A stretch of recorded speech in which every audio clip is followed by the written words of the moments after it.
Lay your thoughts down. Let your worries go. Midnight Whispers is here to soothe you. Long before cities, before villages, before words, there was only survival. 3.5 million years ago in Africa, small groups of early people walked the open land. They dug roots, cracked stones, feared beasts in the dark. They had no names then, no books, no songs, but they had fire. Fragile, flickering, their heart against cold and night. Around it they found more than food. In the brush of hands, in food shared, in silence broken by breath, they felt something we still know today, the first spark of love. This story is not about kings or temples.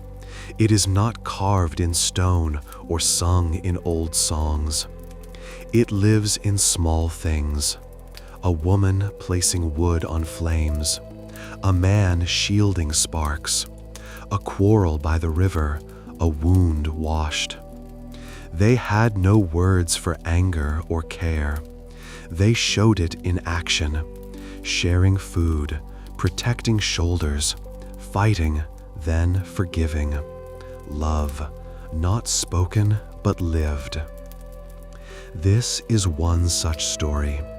A man and a woman in a small clan. In their time, they had no names, but for us to tell it, we will give them names. The man we call Koro, the woman Luma.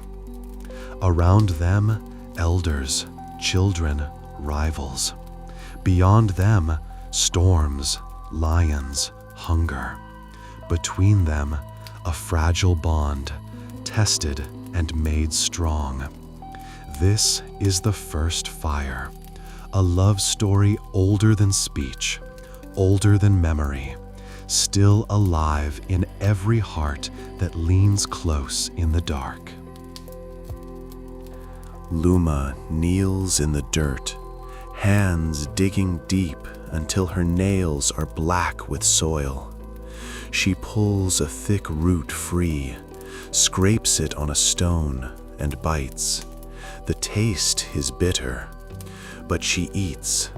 Hunger leaves no choice. Koro steps from the trees, a strip of torn meat hanging in his hand. He lowers it toward her, watching. He wants her to accept him. Luma studies his face, then tears a piece off and chews slowly. She is willing to share with him. He sits beside her. She shifts away. She does not want closeness yet. He reaches to pick burrs from her hair, slow and careful. She lets it happen. She wants peace between them. A child creeps close, eyes on the food. Luma blocks the meat with her arm, gentle but firm. The child understood. The food is not for him. Koro slides more meat toward her. She pushes it back. She wants him to keep it. He smiles faintly. He is pleased she noticed his offer. She taps his shin twice, asking for water. He nods and brings a gourd. He tilts it so she drinks first. Respect is clear. She drinks and hands it back. He coughs after drinking, then laughs at himself. She feels almost ready to laugh with him. Koro points to a bush. He wants berries. Luma nods. They walk together, shoulders brushing. It feels like closeness. She picks quickly, tasting each berry. Another young female approaches, smiling, and offers berries to Koro. She is asking him to choose her.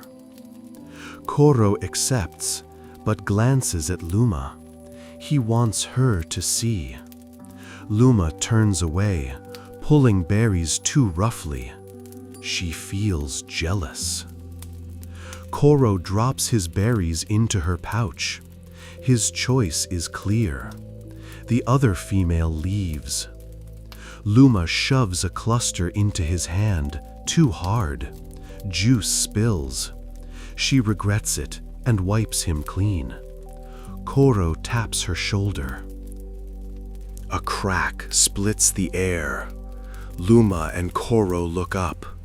A tall, dead tree bursts into flame.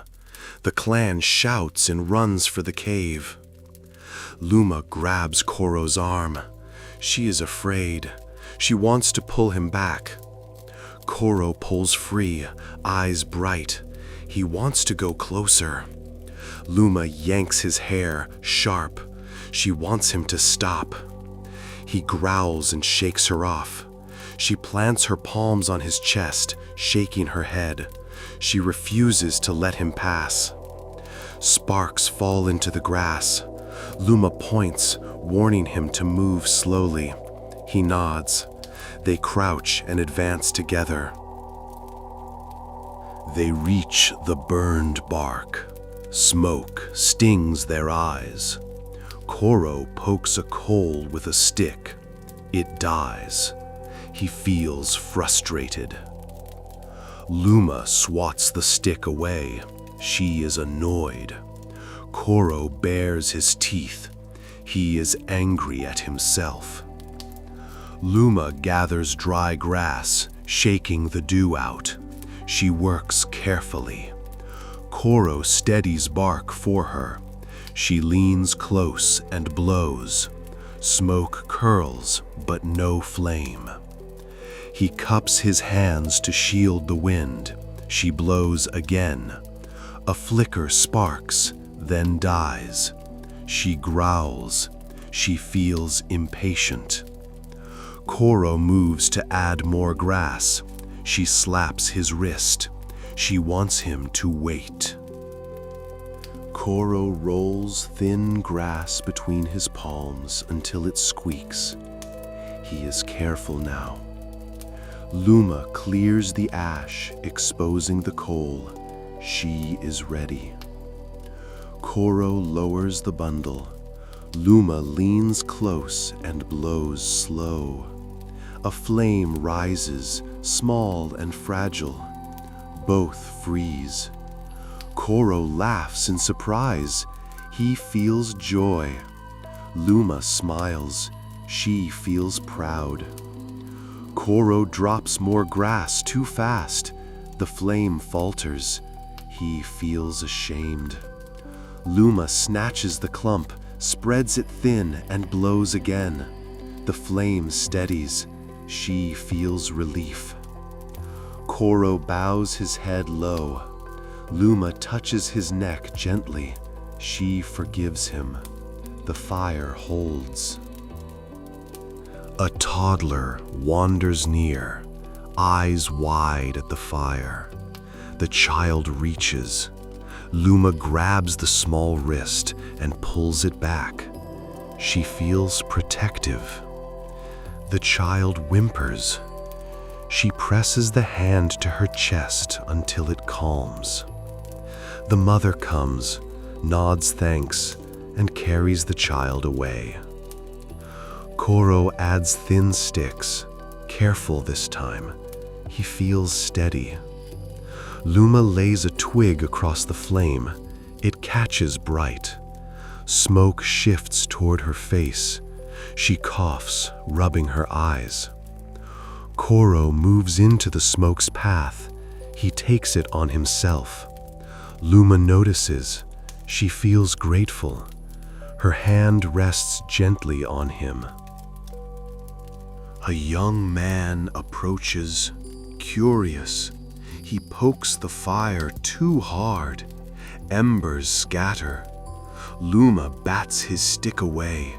She is angry. The boy snarls. He wants to challenge her. Koro rises quickly, chest wide, hand raised. He wants peace. The boy huffs but backs away, sitting nearby. Luma gathers the scattered embers with a green leaf. She feels focused. Koro adds a thin stick and blows gently. The flame steadies. He feels proud. Luma glances at him, calmer now. He meets her eyes. They share respect. The boy tries again, gentler this time. Luma nods. He is accepted. A young man approaches, curious. He pokes the fire too hard. Embers scatter. Luma bats his stick away. She is angry. The boy snarls.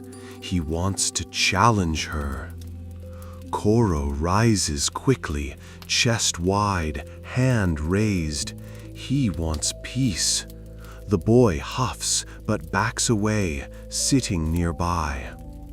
Luma gathers the scattered embers with a green leaf. She feels focused. Koro adds a thin stick and blows gently. The flame steadies. He feels proud. Luma glances at him, calmer now. He meets her eyes. They share respect. The boy tries again, gentler this time. Luma nods. He is accepted. The wind shifts. Smoke pours into their faces. Luma coughs and snaps at Koro. She blames him. Koro snaps back. He is angry too. Their hands clash as they move too quickly. A heavy stick collapses, smothering the flame. Panic rises between them. Luma claws the stick free. She feels desperate. Koro seizes her wrist too hard. He wants control. She jerks back, eyes hard. She is furious. They freeze. Koro lowers his hands, palms open. He wants peace. Luma breathes fast, then nods once. She agrees. Together, they steady the fire again. Both feel sorry. Koro breaks the last root and gives Luma the larger half. He shows care. She pushes a piece into his mouth with her fingers. She wants to share. He laughs, nearly choking, then laughs harder. He feels happy. Luma laughs too, her shoulders shaking. She feels lighter. The sound spreads. Others in the clan chuckle with them. Koro wipes ash from her cheek with his thumb. He shows tenderness. Luma smears a mark on his face in return. She teases him. He bares his teeth in mock anger. She copies him. Both soften, smiling. They sit close. Trust grows. Dusk deepens. The fire glows brighter against the dark. The clan gathers closer, bodies pressed for warmth. Children giggle, pointing at sparks. Luma sits with Koro just behind her, his hand resting near hers on the ground. A young male creeps closer and pokes the fire too boldly. Embers leap. Luma jerks back, snapping at him angrily. He sneers. Koro rises, chest wide, growling low. His warning is clear. The rival smirks but slinks away. This time, Luma does not scold Koro for being bold. She feels proud. Her eyes soften toward him. He lowers himself beside her again, his arm brushing hers. She lets it stay. Food passes around. Roasted roots, scraps of meat. This is no longer survival food. It feels like a meal shared. Luma tears a piece and offers it to Koro. He eats directly from her hand, calm and trusting. A child copies, feeding his mother. Laughter ripples through the group. Warmth spreads with it. The rival watches from the edge, eyes narrowed. Luma notices, stiffens, and pulls closer to Koro. He doesn't see, still chewing happily. She grips his wrist tighter. Koro glances at her, puzzled. She shakes her head, not wanting to explain. He shrugs and keeps eating. The bond between them is becoming habit, even in silence. Night falls. Hyenas laugh in the distance, sharper and closer than before. The clan startles, clutching children tighter. Koro grabs a burning branch, stands tall, and waves it wide. Sparks burst in the air. Luma steadies his elbow, her eyes scanning the dark. Yellow eyes glint back at them. Koro thrusts the torch forward, shouting harsh sounds. Luma bares her teeth, hissing with him. The clan murmurs nervously, but some begin to believe. At last, the eyes fade, shadows slipping away. Koro lowers the branch, panting from the effort. Luma presses her hand firmly to his chest. She feels safe with him. He exhales, drops the branch into the coals, and sits. Their shoulders touch, closer than before. Fear softens into laughter. Children wave sticks like torches, copying Koro's bravery. Adults chuckle, fear slipping from their bodies. Luma leans into Koro's shoulder, resting her head. He tilts and brushes her temple with his jaw. Their breathing falls into rhythm. This closeness is no accident now. But the rival approaches again, smiling crookedly, and offers berries to Luma. She freezes. Koro's eyes narrow. He snatches the berries and throws them into the fire. Sparks hiss. The rival growls, but retreats under the clan's watchful eyes. Luma frowns at Koro. She is uneasy with his jealousy, though she does not pull away. Silence returns, heavier than before. Koro sulks, jaw tight. Luma sighs, pokes the fire, refusing to meet his eyes. He stares at her. Hurt, she does not praise him. She shifts farther away, feeding the flames on her own. Frustration rises. He grips 2 stones and strikes them together. Sparks jump, but nothing catches. The sharp sound makes her glance at him, startled. She scolds him sharply. He mutters, throws the stone aside. The fire cracks loudly between them. Their bodies are close, but their hearts are distant.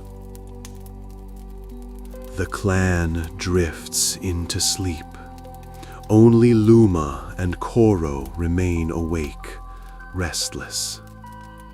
Koro stares into the flames, jaw clenched.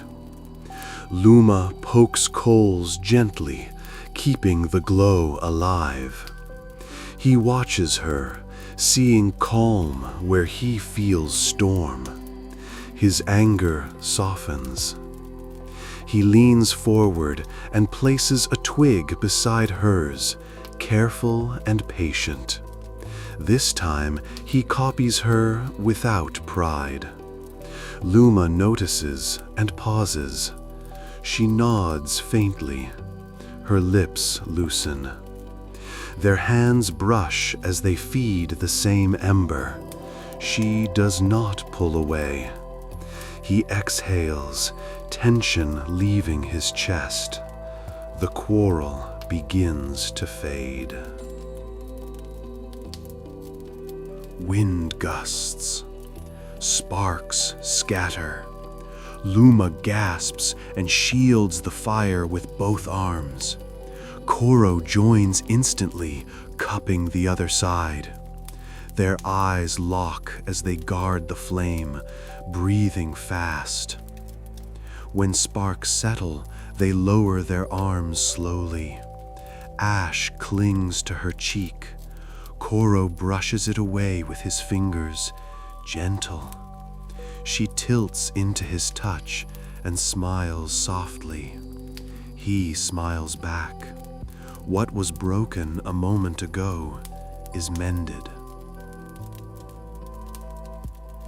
The clan snores softly. The fire feels like it belongs only to them. Koro digs a root from the embers, splits it, and offers the larger half to Luma. She accepts and eats, then presses the smaller piece into his mouth. He laughs, choking slightly. She smacks his arm, annoyed but amused. He coughs, then grins wide. She shakes her head, but laughter rises in her chest too. The firelight warms them both. Luma leans against Koro's shoulder. He lowers his cheek to her hair. His arm slides around her waist. She places her hand on his. Their breaths fall into rhythm. The fire pops, painting their faces in orange light. Far away, hyenas call again, but softer now. Neither stirs. Fear is behind them. Only closeness remains. A child whimpers in sleep. Luma rises, lifts the child, and rocks it gently until it calms.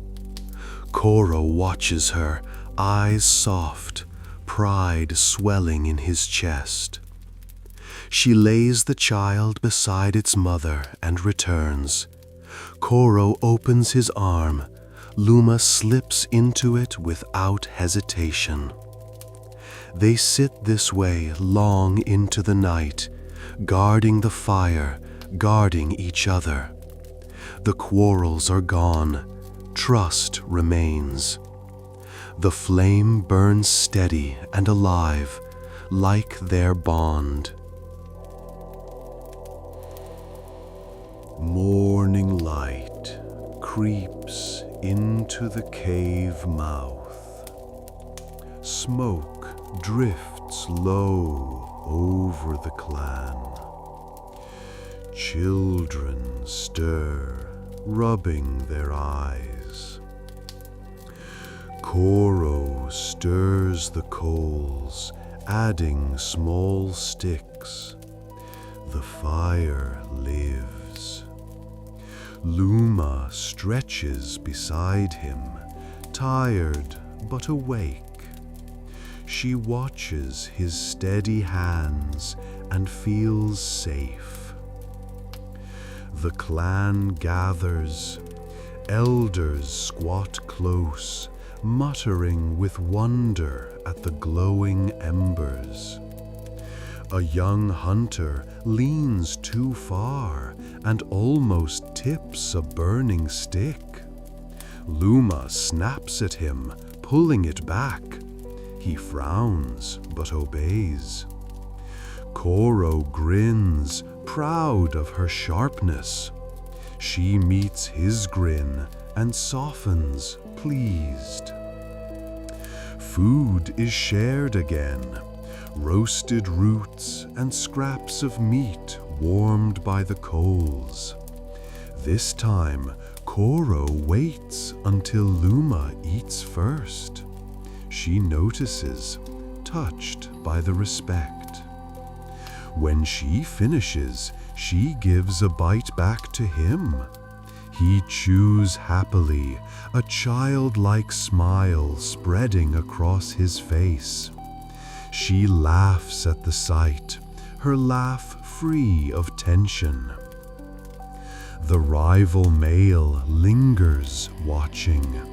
His eyes burn with challenge. When Koro moves to feed the fire, the rival steps forward, shoving a log in roughly. Sparks fly. Luma snaps at him, angry. Koro stands tall, placing his hand on the rival's shoulder. His grip is strong, but calm, saying enough.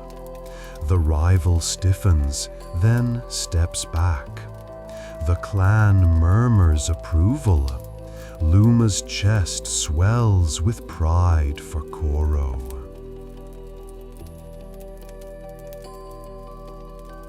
Outside, vultures circle. The clan drags in scraps from a carcass. The smell is sharp. Luma wrinkles her nose, but hunger wins. Koro pulls a strip free and holds it out to her. She hesitates, then takes it. He eats beside her. They chew in silence, the crackle of fire between them. No words exist, but comfort does. Children chase each other near the cave mouth, laughter filling the air. One tumbles too close to the fire. Luma gasps and yanks the child back. The child cries. She rocks it gently until it calms. Koro watches, admiration clear in his eyes. He sees her not just as a partner, but as a protector of the clan. Later, the rival returns, throwing bones into the fire with a smirk. Koro ignores him at first, but when the rival pushes too close to Luma, Koro rises. They face each other, chest to chest. For a moment, it looks like a fight. Luma steps between them, pressing her hands on both their chests. Her eyes are sharp. Stop. The rival sneers, but retreats. Koro stays still, breathing hard. When Luma looks at him, his anger fades. He lowers his head in respect.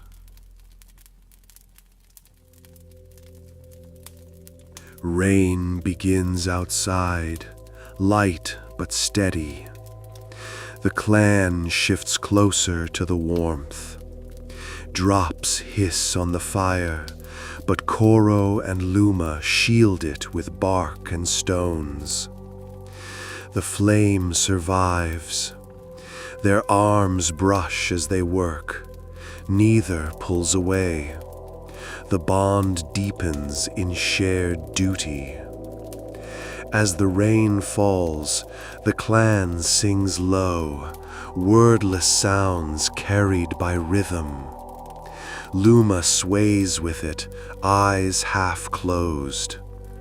Koro watches her, drawn to the quiet beauty of her movements. For the first time, he hums with the group. His voice is rough but steady. Luma's eyes open.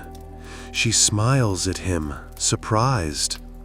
He smiles back, shy but proud. The rain eases. The fire glows steady.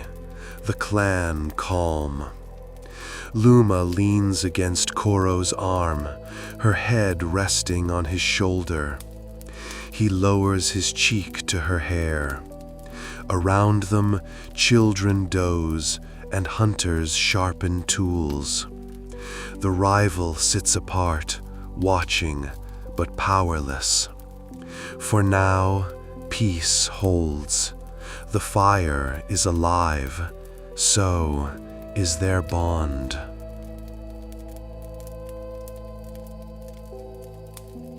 Smoke drifts low over the coals as the clan stirs awake. Children rub their eyes, elders cough softly in the cool air. Luma is the first to rise. She stretches, hair tangled, body sore from the night. She looks toward the stream, then picks up an empty gourd. Her movements show need. Water. Koro crouches near the fire, selecting 2 stones. He tests their edges with sharp strikes, breaking one until a jagged piece shines. He is preparing to crack bones or cut meat. When he lifts his eyes, they meet Luma's. For a moment, neither speaks. He nods once. I will go. She nods back. Together. They step out of the cave mouth, shoulders brushing. Behind them, the clan murmurs and settles around the fire. Ahead, the savanna stretches, tall grass swaying, birds calling from scattered trees. Danger waits everywhere, and so does food. They walk carefully, every step chosen. Their silence holds weight, but it is no longer cold. It is survival, shared.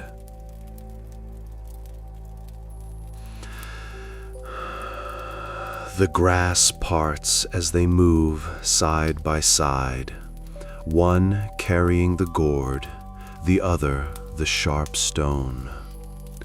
Luma's ears twitch at every rustle.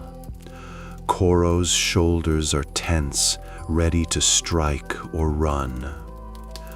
Birds suddenly rise from the grass, their wings beating fast. Both freeze, eyes searching. A shadow flicks away, only a gazelle leaping into distance. They breathe out, then walk again. Far above, dark wings circle slowly. Vultures. Luma narrows her eyes. Vultures mean meat, but also danger. Koro follows her gaze. Hunger sparks in him. He wants to chase that chance. She sees it, grips his wrist, shaking her head. Later. He exhales, holding back, though his eyes linger on the birds. The land opens. The smell of water drifts on the breeze. Luma quickens her pace, clutching the gourd. Koro keeps step, stone still in hand. Their eyes sweep the horizon again and again. Survival is movement, but always careful. The river runs low, its banks muddy, tracks of animals pressed deep. Luma kneels at the edge, dipping the gourd into dark water. She fills it slowly, careful not to spill. The surface ripples. She frowns. Ripples do not come from her hand. She freezes, eyes wide. A shape rises, the ridged snout of a crocodile. Its yellow eyes glint above the waterline. Luma jerks back, clutching the gourd tight. Koro is already moving. He hurls his stone with force. It splashes hard in front of the beast's head. Water leaps. The snout vanishes under the surface, sinking away. Silence follows, heavy. Luma's breath shakes, but her hands steady as she crouches again. She dips the gourd once more, fast this time, filling it to the rim. Her eyes never leave the water. Koro crouches beside her, hand brushing her arm in reassurance. His touch says, "I will guard." She nods once, rising with the full gourd. Together, they back away from the bank. Their hearts are fast, but they do not speak. On the walk back, the smell reaches them first, a thick, sour stench of death. Vultures hop along the ground, tearing at scraps. In the distance, hyenas laugh, high and cruel. Luma crouches in the tall grass, pulling Koro down with her. Her eyes dart ahead. A zebra lies torn open, ribs glistening in the sun. Hyenas circle it, snapping and snarling, their muzzles wet. Koro's stomach twists with hunger. His eyes fix on the carcass. He wants to rush in. Luma grips his wrist, holding him still. Her fingers are tight. Wait. His jaw hardens. He shakes her hand off gently. He does not ignore her warning, but he cannot forget the food either. They crouch lower, waiting. Hyenas gnash and tug, then pause, lifting their noses. A lion's roar rumbles across the plain. Hyenas scatter, whining as they flee. For a moment, the carcass lies unguarded. Koro's breath quickens. His eyes flash at Luma. The moment has come.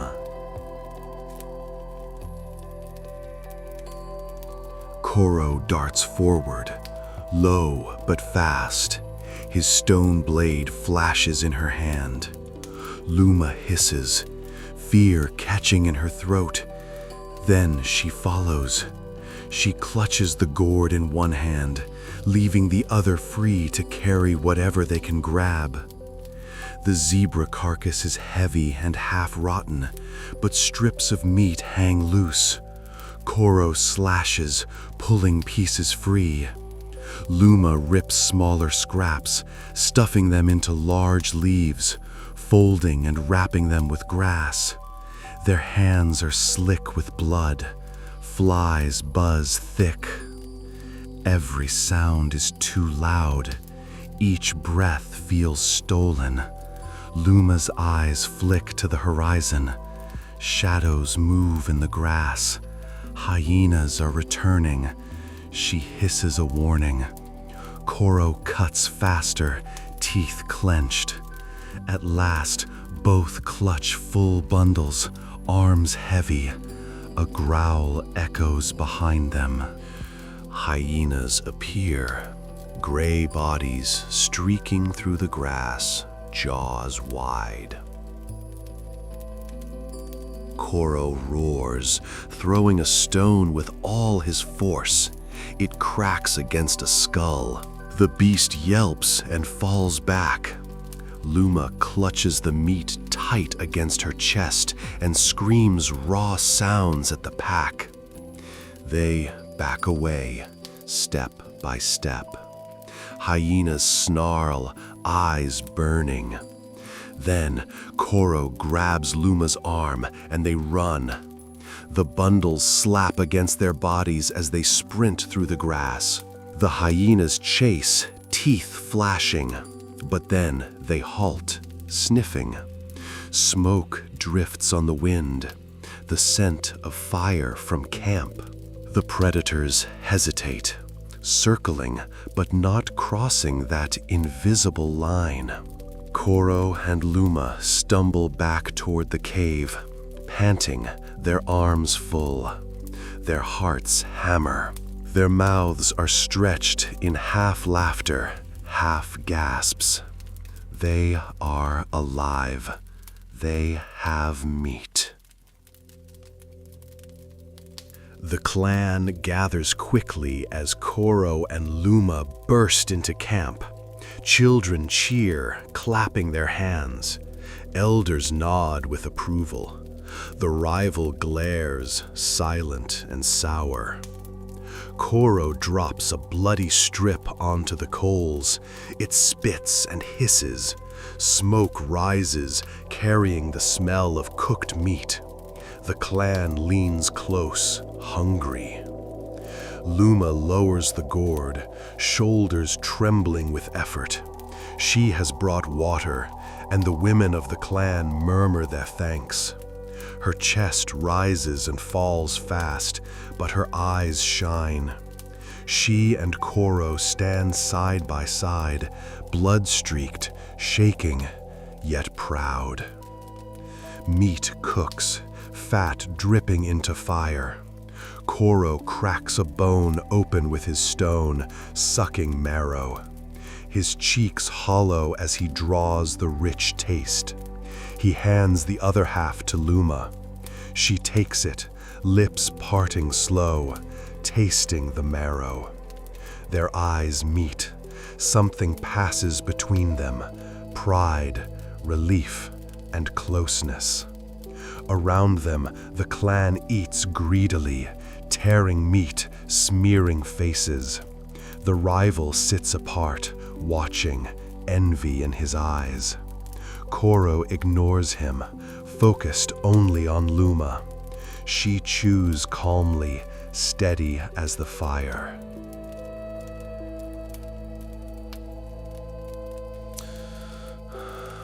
The meal fades into silence, only the crackle of wood and soft chewing left. Luma and Koro sit apart, but their hands brush, resting on the ground. Neither pulls away. Luma lifts the gourd, tilts it carefully, and drinks. Koro watches her throat move as the water slips down. She offers the gourd to him. He drinks, wiping his mouth with the back of his hand. He grins faintly. She answers with a softer smile. No words exist, but the meaning is there. They are partners now. Shadows stretch across the land as the sun dips low. The fire glows brighter, but beyond it, darkness spreads. A roar rolls across the savannah, deep, heavy, close. Lions. The clan freezes, children pressed against mothers. Koro stiffens, eyes fixed on the black horizon. Luma grips his arm tight, her fingers shaking. They both look at the fire. The flame is their shield. It must live tonight. Koro and Luma sit forward, feeding sticks, watching sparks rise. Their hearts pound, but their shoulders touch. Together, they wait.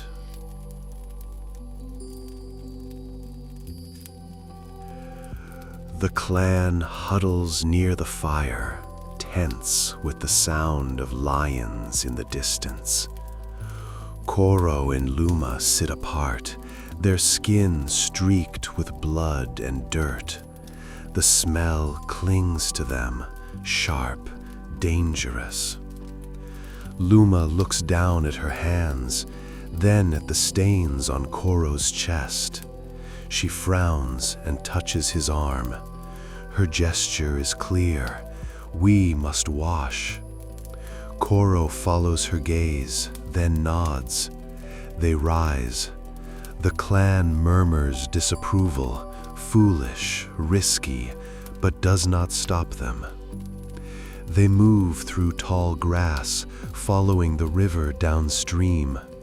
The moon guides them, silver on water. Frogs croak, insects hum. Koro keeps his stone in hand, watching the dark edges.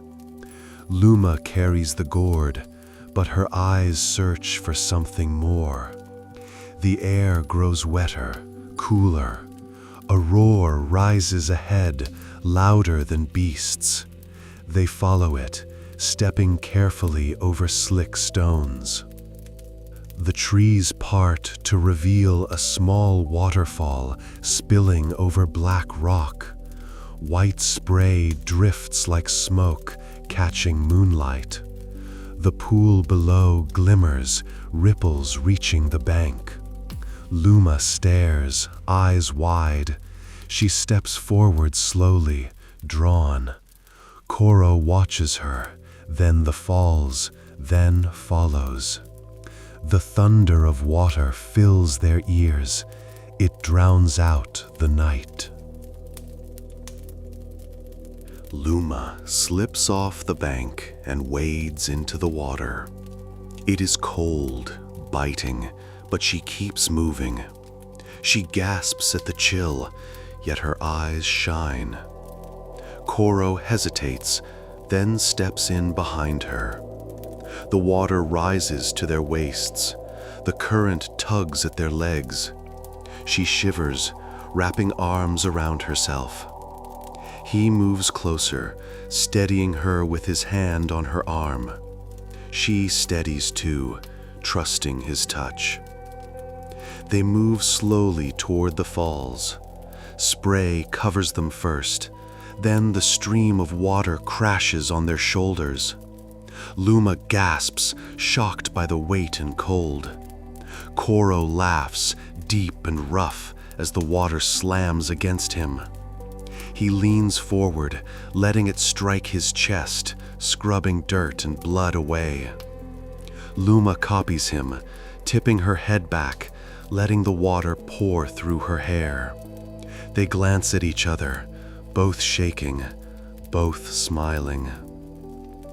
Luma reaches out, pressing her palm across Koro's shoulder, rubbing blood from his skin. Her touch is firm but gentle. He closes his eyes briefly, letting her hand stay. Then he lifts water in his palms and pours it over her arms, wiping dirt from her. His fingers linger at her wrist. She does not pull away. The roar of the waterfall hides their silence. Their closeness speaks enough. Koro cups both hands, splashing water into Luma's face.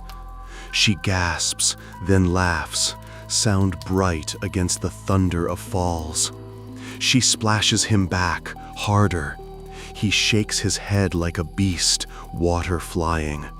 They splash again and again until both are breathless, laughing. For the first time in many days, fear and hunger fall away. Only play remains. The play slows. They step closer beneath the curtain of water. Luma presses her forehead to Koro's chest. His cheek lowers to her wet hair. The water pounds on their backs, but they do not move away. Koro lifts her chin gently, water dripping from his fingers. She meets his eyes. For a long moment, there is nothing but them, the river, and the endless rush of water. A crack in the forest breaks the spell. Both snap their heads up, searching.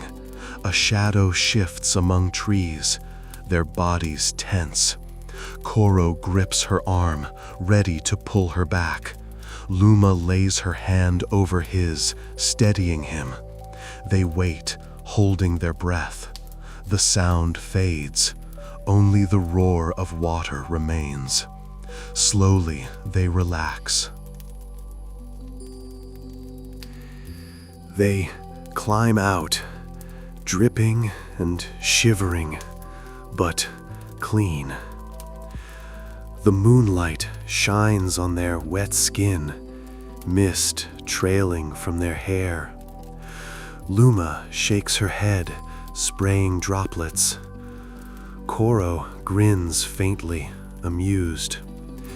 She narrows her eyes at him, feigning anger, but her lips curve too. At the riverbank, she fills the gourd again. Koro crouches beside her, watching the surface carefully.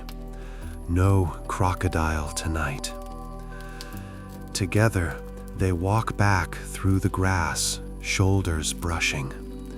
At camp, some eyes follow them with suspicion, others with respect. They sit again by the fire, close, warmed by flame and memory of falling water. The clan dozes. Only a few remain awake, staring into the fire.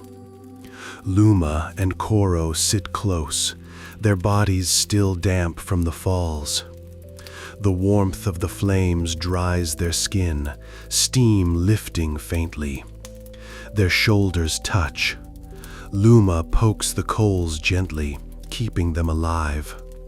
Koro feeds in thicker sticks, careful not to smother the flame. Beyond the fire, the night is wide and black. Hyenas laugh far away. Then, silence. A silence too heavy. Luma lifts her head, eyes narrowing. She feels it before she hears it. Koro follows her gaze. A shape moves in the grass. A deep rumble rolls across the savannah.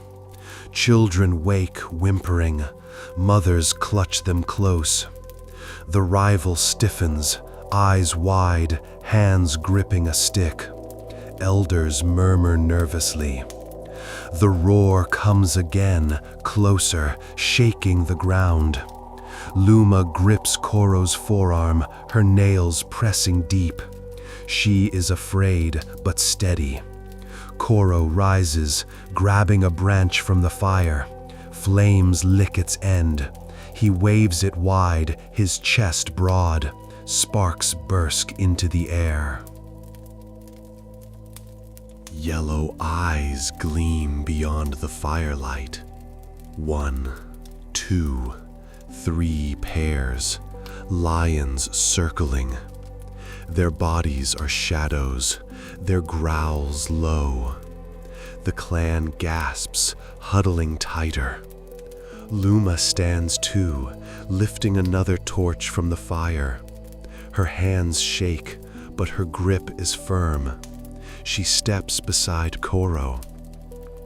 For a heartbeat, the clan stares. A woman with fire in hand, standing equal with the man. Some murmur with awe. The rival frowns, uneasy, but the children hush, watching. The lions move closer, slow and steady. Their tails flick, their eyes burn in the glow. Koro shouts raw sounds, banging his torch on the ground. Sparks scatter. One lion halts, blinking. Another growls, teeth flashing. Luma hisses, thrusting her torch forward. The flame spits. A lion flinches, startled. Her chest pounds, but her arm stays firm. She and Koro stand shoulder to shoulder, fire wide between them. One lion lunges too near, its paw slamming the ground. The clan cries out. Koro thrusts his torch close, shouting until his throat strains. Luma steps in, adding her flame, their fires crossing. The lion snarls, ears flat, then retreats a step. Koro glances at Luma, breath fast. She looks back, eyes fierce. Neither smiles, but the bond is clear, together. The rival, shamed by his fear, grabs a branch and lights it. A second hunter does the same.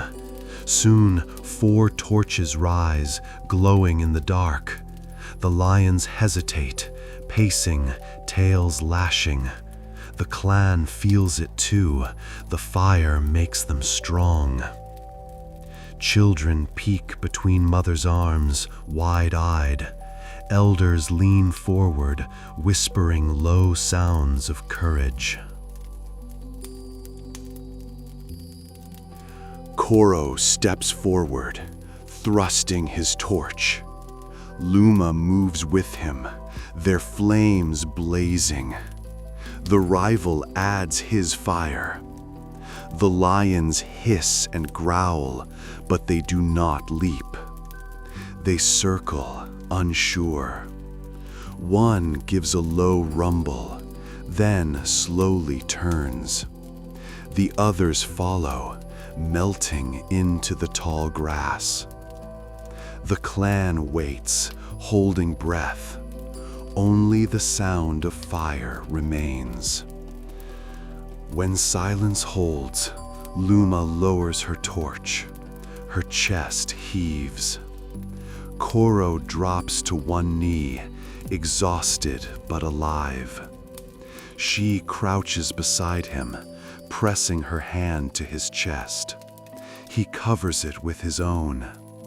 They breathe together, heavy, shaking. Behind them, the clan begins to murmur, not fear now, but admiration. Some clap sticks together. Children giggle nervously, copying Koro's growls. For the first time, the fire feels like true protection. Koro lays the torch back into the coals, careful. Luma does the same. They feed fresh wood, building the flames higher. The fire roars, chasing back the night. The clan leans closer, safe. Koro watches the blaze, his eyes shining with pride. Luma watches him, her lips softening into a smile. For a moment, she rests her head against his shoulder. He exhales, letting it happen. The lions are gone, but the night is not done. Owls call, hyenas whine again, but the fire is strong. The clan drifts to sleep, one by one. Only Luma and Koro remain awake, feeding the coals, their shoulders pressed together. Neither speaks.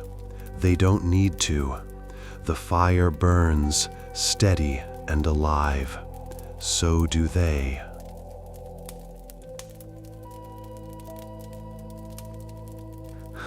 The sky lightens, soft gray before sunrise. The clan stirs from uneasy sleep. Ash glows red where the fire lived all night. Koro kneels, blowing gently, feeding twigs. Flames rise again. The elders murmur approval. Luma brings more sticks, laying them carefully. Their hands brush in the work. Both pause, then smile faintly. The fire is safe. Beside the fire, Koro gathers stones. He strikes one against another, sharp edges flying. Sparks leap, but he works slow, shaping a cutting edge. Luma squats beside him, watching closely. He offers her a stone. She mimics him, striking awkwardly at first. A piece chips wrong, scratching her hand. She hisses in pain.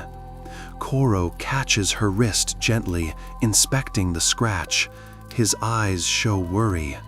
Luma pulls her hand back, proud, but then tries again.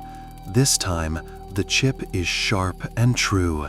She beams, holding it up. Koro laughs softly, proud of her. The clan spreads out to forage. Luma leads Koro toward a patch of shrubs. She digs with her new stone tool, pulling out roots. He watches, then joins, prying at the soil with his own. They work side by side, sweat on their brows. Luma uncovers a fat root, holding it up like a prize. Koro grins wide, clapping his hands once in celebration. She laughs at his simple joy. The rival appears, crouching nearby, digging his own roots. He glances at Luma, then at Koro. His eyes are sharp, challenging. Koro stiffens, ready to stand, but Luma presses his arm quickly, steadying him. Her look says, "Ignore him." Koro breathes out and stays down, continuing his digging. The rival scowls, but when Luma holds up another root, her smile goes only to Koro. Moving deeper into the brush, Luma spots a cluster of berries. She tastes one, tongue testing. Sweetness spreads across her face. She grins, waving Koro over. He takes one, chews, and grins too. They fill leaves with berries, hands moving quickly, brushing often. Their laughter is quiet but real. As Luma bends low, a hiss cracks the air. A snake coils near her hand. She freezes, breath held. Koro reacts instantly, striking the ground with his stone. The snake jerks back, then slithers into the brush. Luma exhales, trembling. Koro's hand grabs her shoulder, holding her steady. His eyes show fear for her.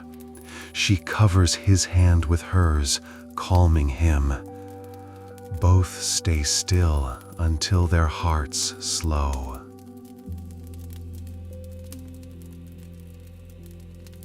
At a shallow stream, they pause to drink. Luma fills the gourd, while Koro scans the trees.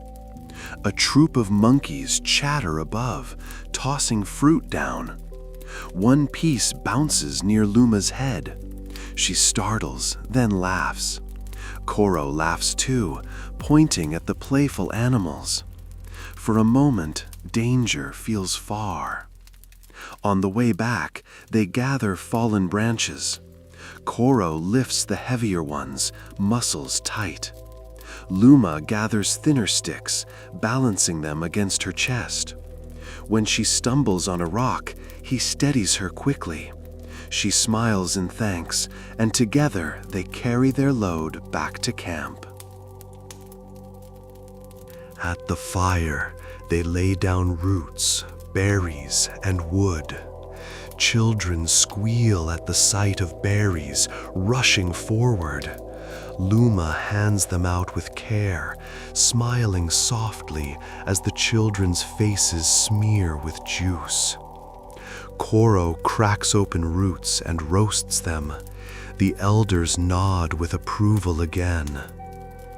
When the work is done, Luma sits near the fire, chewing a roasted root. Koro sits beside her, offering half of his. Their knees touch. They eat slowly, eyes on the flame. The rival glares from a distance, but neither notices. For now, the day feels safe, and their bond stronger. The clan busies itself with tools and firewood. Luma glances at Koro, then toward the open savanna. She stands quietly, carrying nothing. Koro notices, rises, and follows. No one calls them back. The two walk into tall grass, side by side, leaving the noise of the camp behind. The grass sways around them, brushing their legs. Birds rise at their passing. Koro glances at Luma often, but she keeps her eyes forward, lips pressed. She is leading, though she does not say where. He follows, his hand brushing against hers now and then. At first, she pulls slightly away.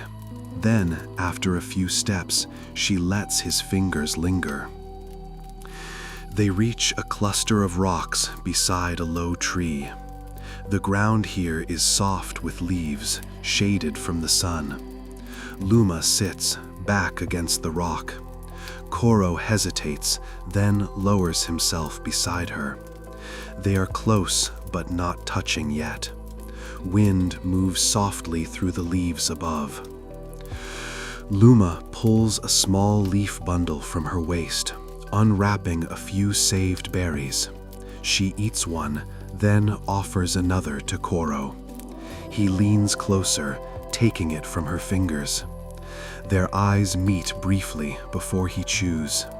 He smiles faintly at the sweetness. She smiles back, shy but warm. Koro picks a piece of grass and tickles her arm with it. She jerks, frowning, but his grin makes her laugh. She grabs the grass and flicks it back at him. For a moment, they chase each other with bits of grass, laughing quietly.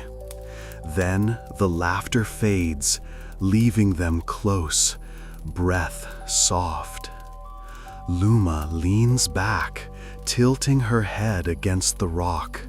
She closes her eyes, letting the sun touch her face. Koro watches her, his chest rising slowly. After a moment, he leans too, his shoulder pressing against hers. She does not move away. Their shoulders stay together, steady and warm. Koro places his hand on the ground close to hers. Slowly, her fingers shift until they touch. He turns his hand, and their fingers lace clumsily together. Both breathe deeper. Luma opens her eyes and looks at him. His gaze is steady, not playful now. She does not look away. Koro leans slightly, pressing his forehead against hers. She exhales sharply, startled, but then rests her head fully against him. Their eyes close. For a long moment, they breathe together, the sound of wind in the grass around them. Luma lifts her hand to Koro's chest, feeling the steady thump of his heart.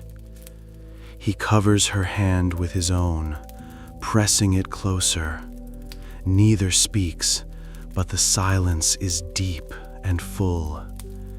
She tilts her head, brushing her cheek against his jaw. He stiffens, then relaxes into the touch. As the light begins to fade, they rise slowly. No words, no signals, just a look between them. We return. They walk back toward the fire, steps slower than before. When they enter camp, the clan barely notices, busy with their own tasks. But Koro and Luma move differently now. Their closeness is no longer uncertain. It is chosen.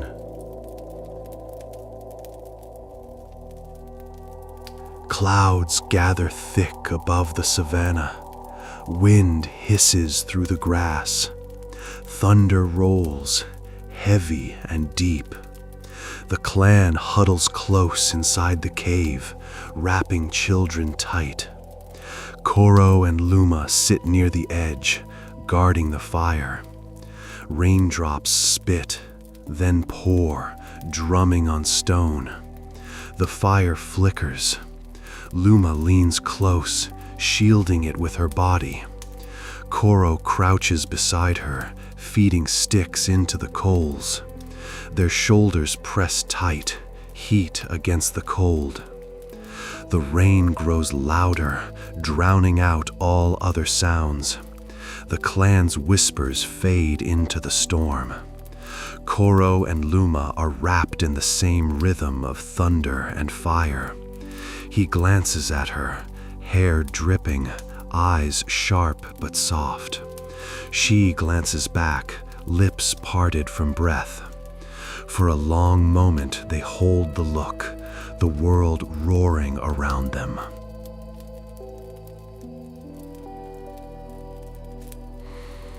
Koro reaches, brushing wet strands from her cheek.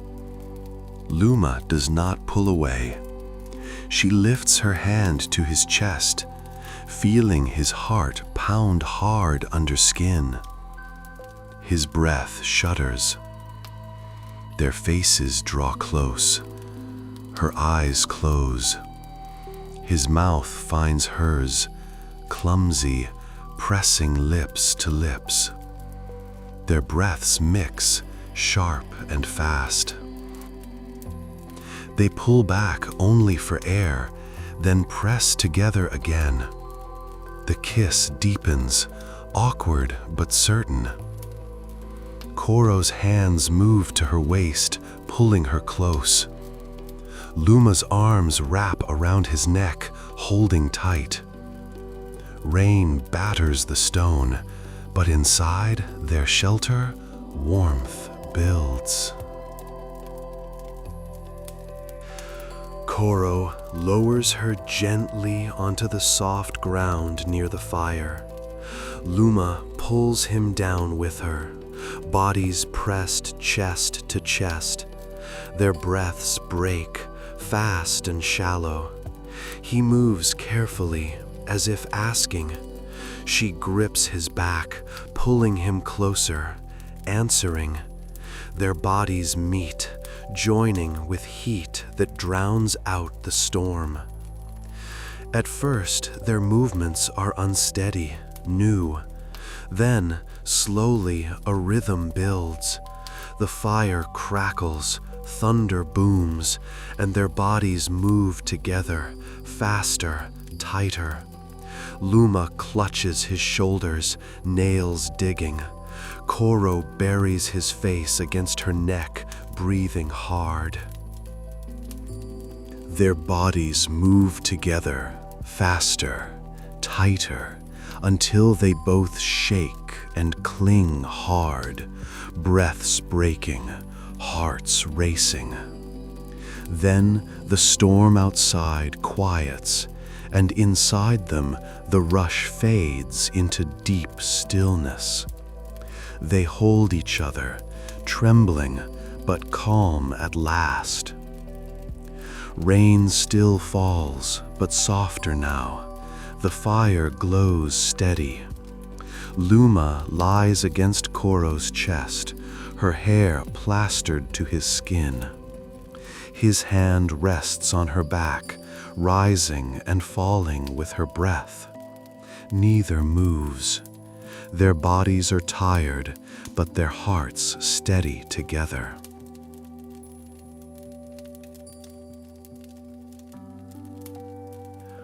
Koro lifts his head, brushing his cheek against her hair.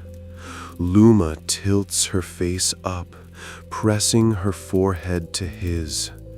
Their eyes meet. No words exist, but both know they are bound now. Not just survival partners, but something deeper. The storm fades into dripping silence. The clan stirs in the cave, but Koro and Luma stay apart, still joined in warmth. The fire burns low, its glow painting their skin. Beyond the cave mouth, water runs in streams across the earth. Inside, they breathe as one, holding each other close, fire and storm alive together.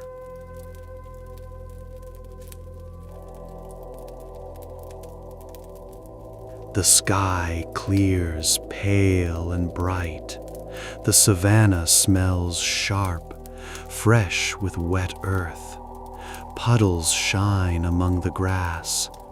Birds call loudly as if reborn.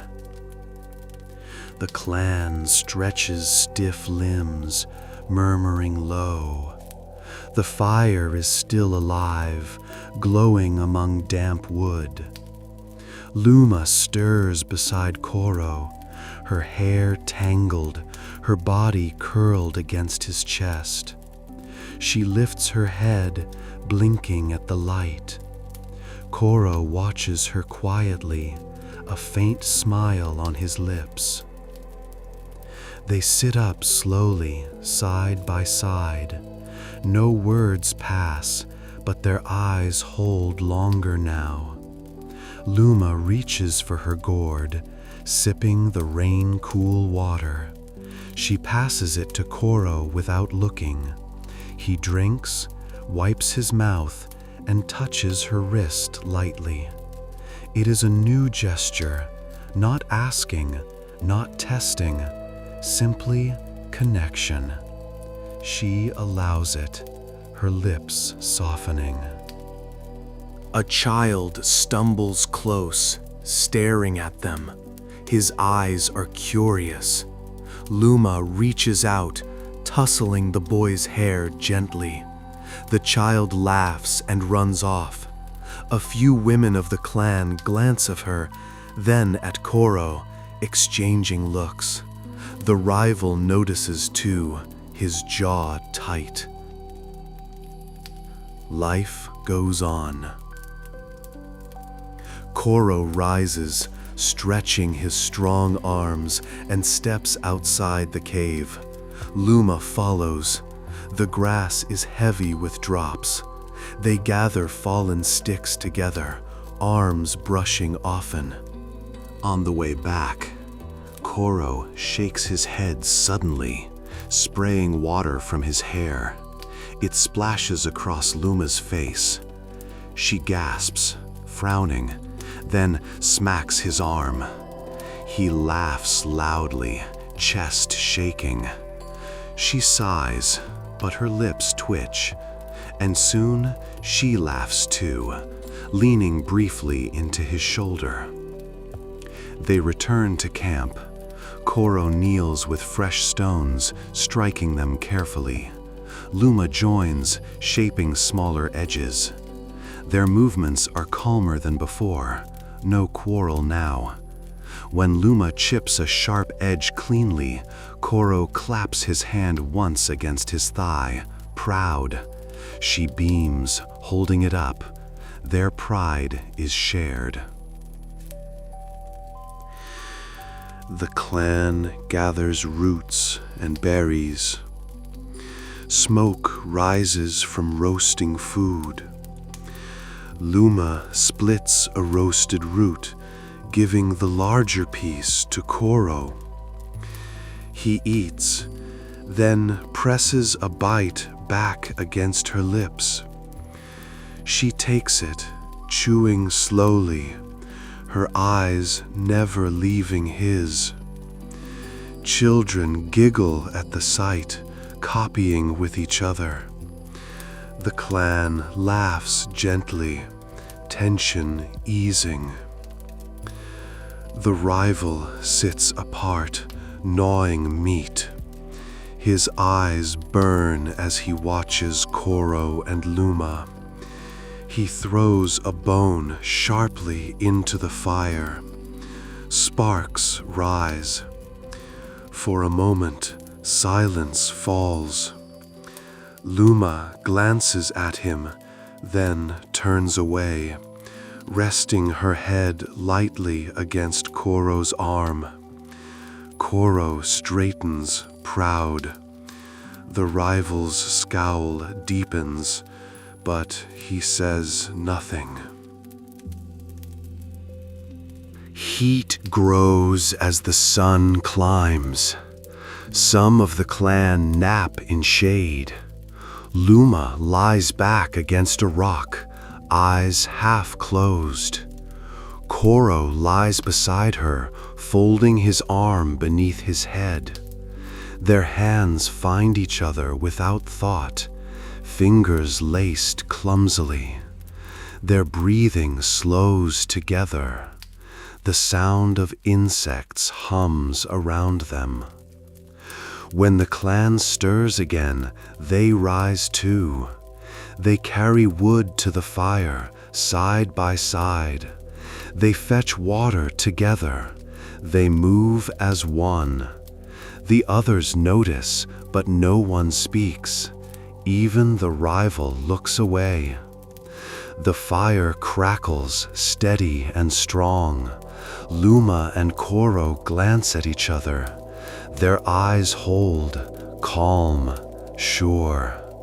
What began as survival has become something greater.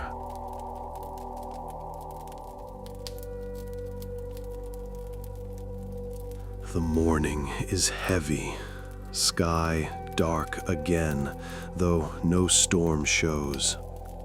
The ground near the cave feels damp. Water drips from cracks above. Elders murmur uneasily. Luma crouches, pressing her palm to the wet earth. She frowns. Koro watches, eyes sharp. A low rumble sounds in the distance. Not thunder this time, but rushing water. The small river near the cave swells, muddy and wild.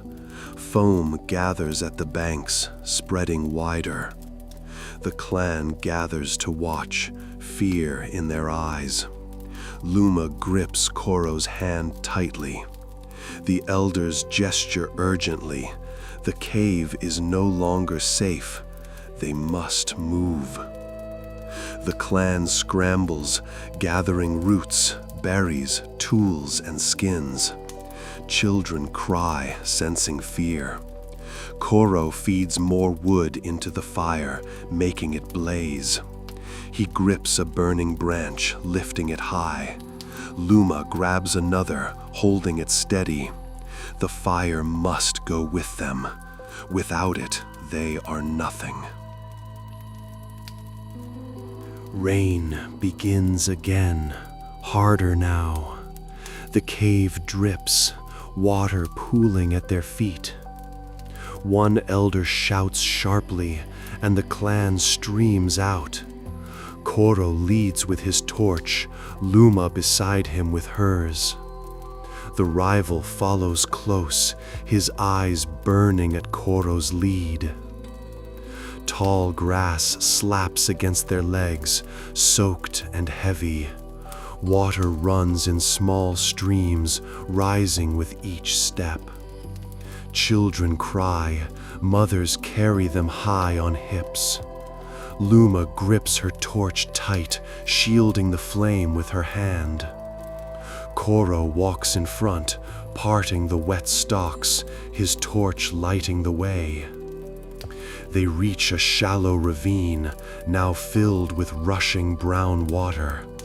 The clan hesitates, fear in their eyes. The rival shouts, pushing forward first. He splashes into the current, nearly losing his balance. Koro snarls, grabbing his arm and pulling him steady. The rival jerks away, pride wounded, but the clan sees Koro's strength. Luma wades carefully, Koro's hand gripping hers tightly until they both reach the far side. The rain pounds harder. Torches sputter. Luma's flame weakens, nearly out. Panic flashes in her eyes. Koro cups his free hand above hers, shielding it, then bends to light it again from his own stronger torch. The clan pushes forward through mud and water. Feet slip, bundles drop, children cry. Koro and Luma stay close, carrying not only their own load, but helping others. When one elder stumbles, Luma grabs her arm, steadying her. When a child falls in the mud, Koro lifts him onto his shoulders. The rival scowls, but carries nothing. At last, they reach higher ground. A cluster of rocks forms a shallow overhang. The clan gathers under it, dripping, exhausted. Koro plants his torch in the ground, feeding it new sticks. Luma crouches close, blowing steady. Slowly, the fire grows again. The clan exhales in relief. As the others settle, Luma sits close to Koro, their wet shoulders pressed together. She lays her hand over his, still gripping the torch. He turns his palm to hold hers. Their eyes meet, tired but sure. The fire has survived, so have they. The flood may drive them, but together they will endure. The clan huddles beneath the overhang, dripping and weary. The fire burns, but weak, smoke clinging to the rock above. Children whimper, elders cough. Luma crouches close to the flame, feeding thin sticks. Koro sits at her side, his eyes scanning the dark stones. Something feels wrong. The air is too still. A stone shifts above them. Pebbles tumble. The clan freezes. Ears twitch. Eyes dart. Koro rises slowly, torch in hand. Luma follows, lifting hers too. From the rocks above, two yellow eyes blink. A low growl slides down the stone. The clan gasps, a leopard. The leopard slinks low, muscles coiled, tail twitching. Its body is spotted shadow, moving silent along the ledge. The rival grabs a stick, shouting. His voice cracks with fear. The leopard ignores him, eyes fixed on the children. Luma steps forward, torch raised high. She hisses, fierce. The leopard pauses, ears flat. With sudden speed, the leopard leaps down, landing in front of the fire. Sparks fly. The clan screams, pulling back. The rival stumbles, dropping his stick. Koro roars, thrusting his torch forward. The flame lashes across the leopard's face. It snarls, slashing with claws. Koro jerks back, the torch saved, but his arm grazed. Blood streaks. Luma gasps, rushing to his side, pressing her hand against his cut. The leopard circles, eyes burning. Koro grips his torch tighter, jaw set. Luma steps shoulder to shoulder with him, her torch thrust forward. Their flames together draw a wall of light. The leopard growls, pacing, tail whipping. The clan watches in silence, holding breath. The leopard feints left, then lunges right, snapping at Luma's side. She thrusts her torch down, sparks bursting. The beast recoils, singed fur smoking. Koro slams his torch against the ground, shouting raw sounds that echo off the rocks. The leopard snarls back, claws scraping stone.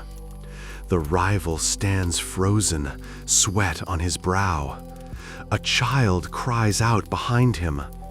The leopard's eyes flick that way. For a heartbeat, it readies to strike. The rival jerks forward, finally seizing a burning branch. He hurls it. The stick lands short, but the sudden flame startles the beast. Koro seizes the moment, rushing forward with his torch. Koro thrusts the fire close, almost touching the leopard's whiskers. Luma joins, her torch flaring. Together they shout, deep and wild. The leopard snarls, swiping at the fire, but then it turns, tail lashing, and bounds back up the rocks. Pebbles scatter, then silence. The predator is gone. The clan exhales as one, some collapsing to their knees. Children cling to mothers, trembling. Koro pants, gripping his bleeding arm. Luma presses her cloth of leaves to the wound, steadying him. Their eyes lock, fear, relief, pride. The rival sits apart, ashamed but shaken. He glances at Koro with bitterness, but also with respect. The fire crackles, alive. Sparks drift upward into the wet night. The clan leans closer, murmuring thanks to the flame. Koro and Luma sit side by side, torches resting in their laps. Luma's hand stays on his arm, keeping pressure on the wound. He lets her. Their heads lean close, foreheads touching briefly. Around them, the clan has survived again, but all know it was fire and the pair who carried it that saved them.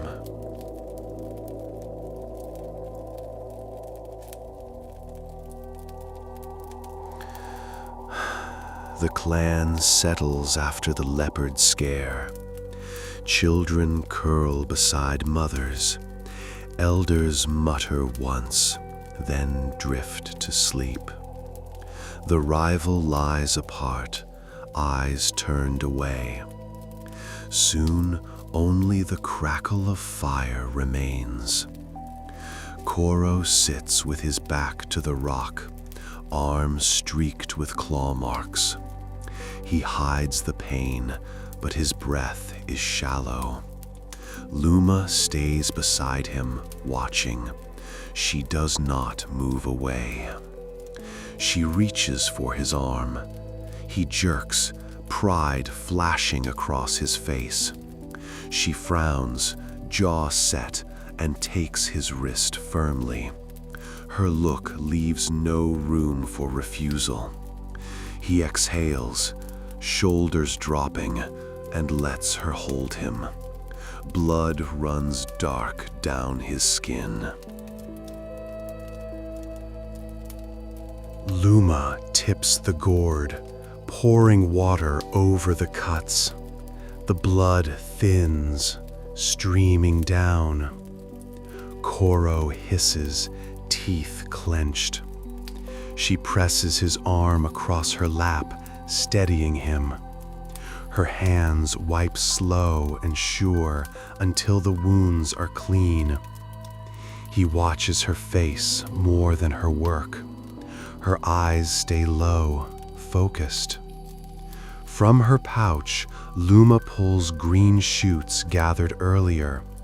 She crushes them between her fingers, juice sharp in the air. She presses the mash against his wound. Koro grunts, jaw tight, but holds still. Her other hand rests on his chest, calming him. His heartbeat thunders beneath her palm. She strips fibers from bark, twisting them quick. She lays a broad leaf over the wound, binding it with the cord. Koro's mouth eases into a half smile, watching her work. She ties the knot carefully, her fingers brushing his skin. When the binding is done, her hand lingers.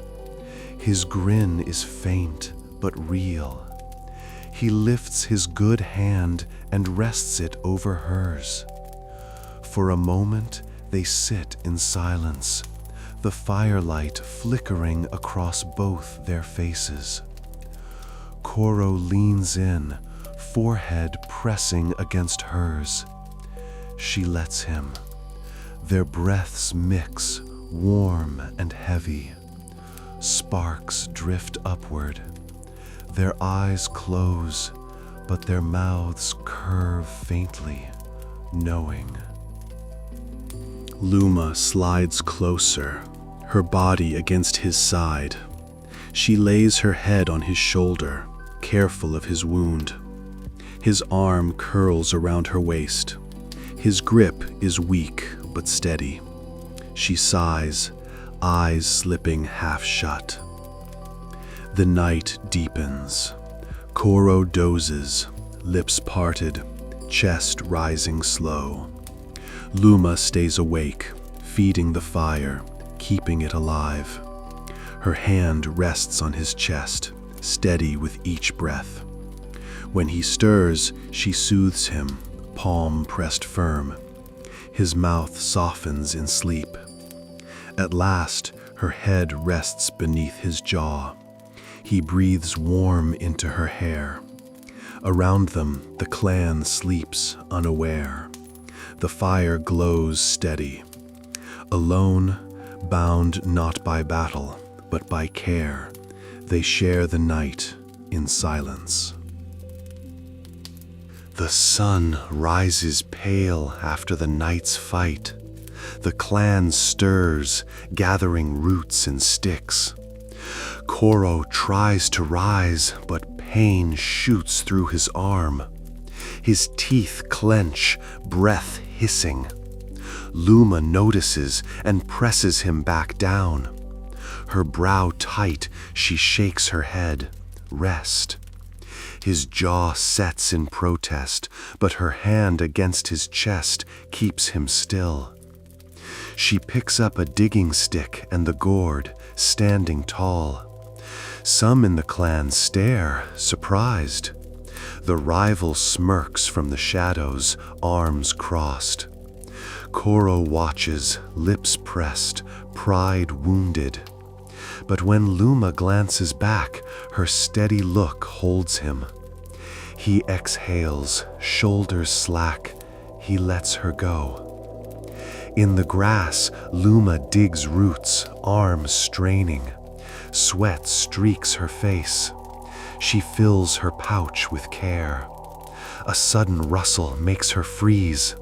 A wild pig bursts from the bush, sprinting away. She gasps, heart racing, then exhales with a grin of relief. She presses on, stronger. Back at camp, she kneels by the coals, coaxing them alive. Sparks leap under her breath. Children crowd close, wide-eyed. She smiles faintly, letting them hand her twigs. The flame grows.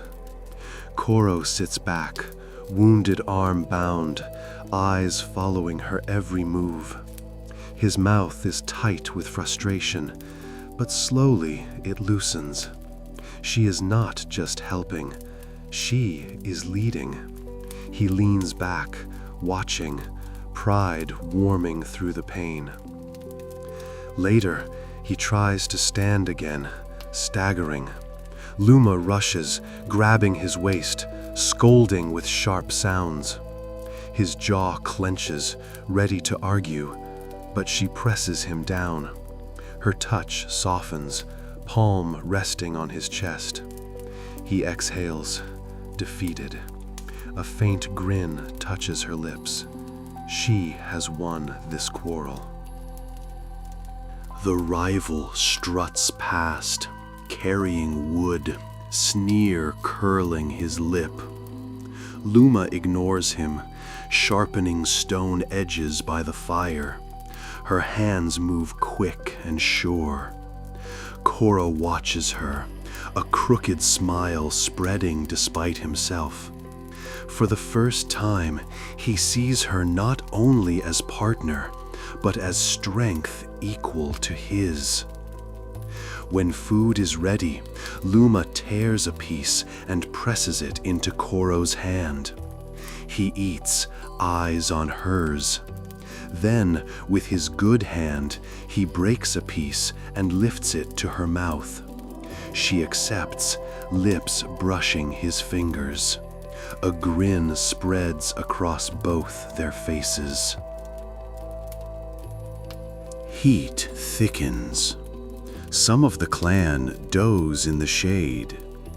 Luma lies back against the rock, eyes closing. Koro shifts closer, lying beside her. Their fingers find each other, lacing, clumsy but firm. A half smile rests on her lips as she drifts into light sleep. The fire crackles steady. Koro stays still, jaw relaxed at last. Luma's breath rises and falls against him. Their burdens are shared now, her strength, his trust.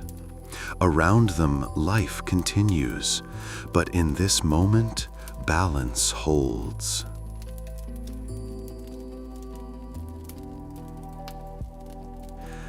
The sun sinks red over the wet plain. The clan gathers close to the fire, tired from the day. Koro leans against the rock, arm bound, Luma beside him. A sharp whistle carries on the wind. The clan freezes. Another whistle answers from the grass. Shadows move, not beasts, people. Figures emerge, tall, lean, carrying heavy branches and sharp stones. A rival clan, faces hard, eyes fixed on the fire. Their leader sneers, teeth bared. Behind him, women and children linger, but the men step forward. The air thickens. The leader points at the flames, then at his chest. His meaning is clear. The fire is his now. The clan murmurs in fear. The rival within their group looks away.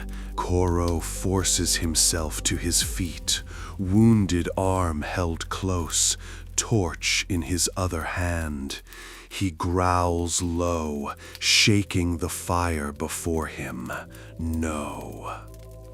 The strangers spread, circling.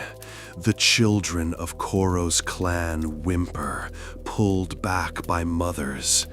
Elders hiss warnings. Luma rises beside Koro, lifting her own torch.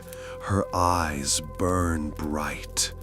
The strangers glance at each other, surprised but not afraid yet. The leader smirks, stepping closer. With a shout, the leader hurls a stone into the fire. Sparks leap.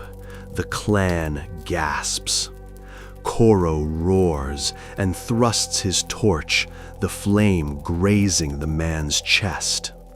The stranger stumbles back, shock flashing across his face. The others snarl, lifting sticks.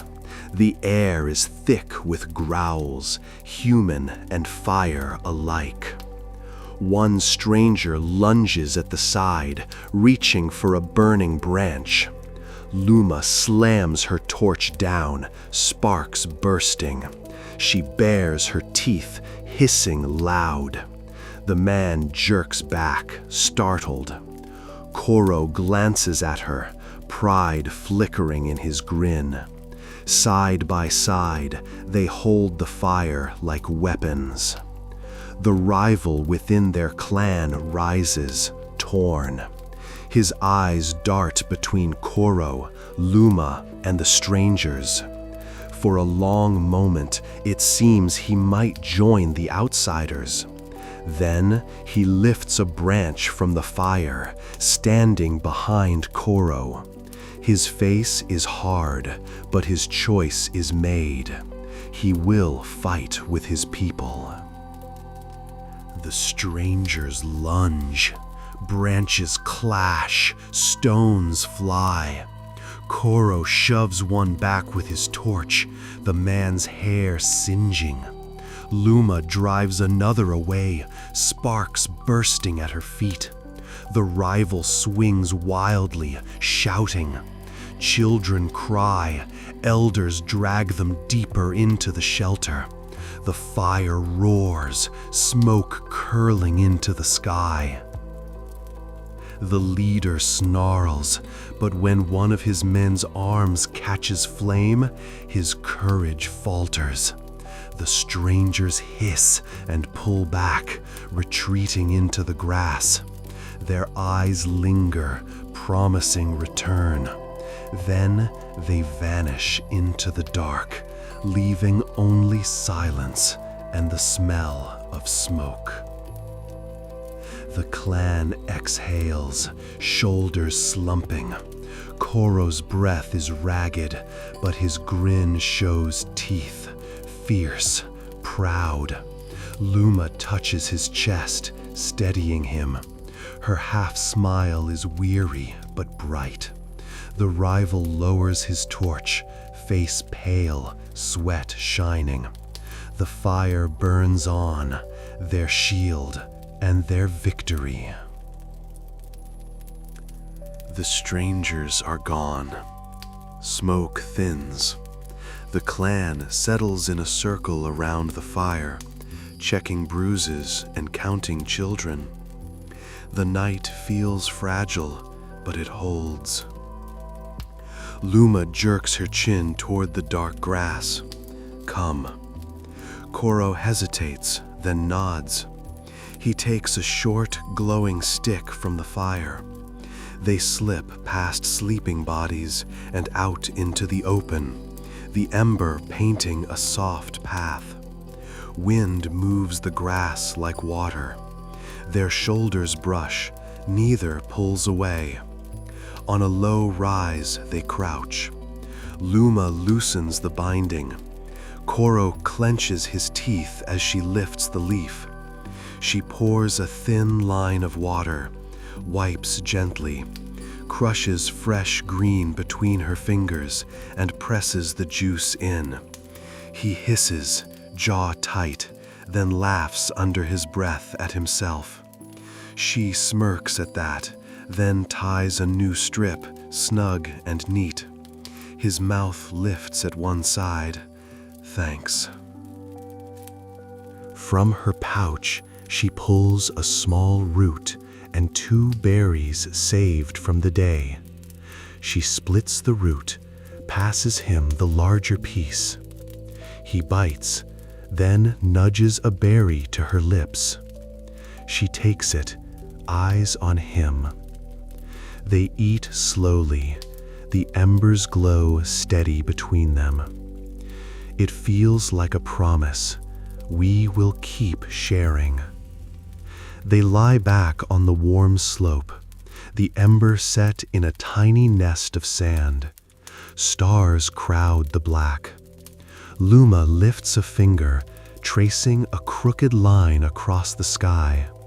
Koro follows, then makes his own shape, a hunter, a river, who knows? Their hands cross and tangle as they draw in the air. They grin at Muffing and at each other.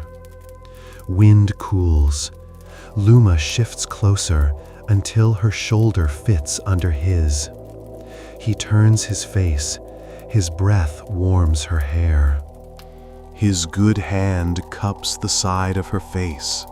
Her hand climbs to the back of his neck. Rain scent lingers from the flood, clean and new. She taps his bandage and shakes her head.